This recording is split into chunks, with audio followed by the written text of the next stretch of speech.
ketahanan dia waktu panas sangatlah grip. Ini ada 3 soalan tapi benda ni memang betul-betul penting lah. Random ah. Random lah. Okey, baik. Okay, soalan pertama, saya nak tanya pasal bunga tayar ni, design tayar ni macam mana bang untuk ARC ni? Alright guys, sebelum korang sambung tengok video ni, ini berita baik untuk mana-mana bengkel yang nak join aku punya dealership program. Antara kelebihan yang Zentrax nak bagi dekat bengkel yang join dealership program ni adalah Zentrax ada trip travel. Lepas tu berpeluang mendapatkan emas dan lagi satu yang paling best, ni voucher. So untuk korang macam mana? Jom sambung video.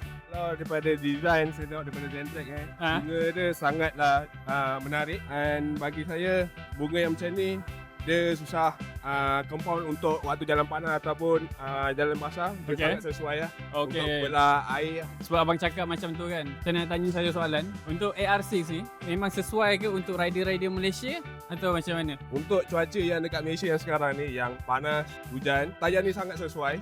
Sebab satu, dia punya ketahanan dia waktu panas sangatlah grip. Hujan dia sangatlah bagus untuk membelah air lah.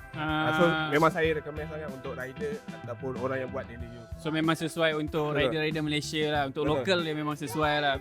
Last sekali abang, feedback bengkel pula macam mana? Sambutan daripada bengkel macam mana? Kalau sambutan daripada bengkel sangatlah memuaskan. Banyak ada separuh customer kita akan suggestkan bunga yang macam ni.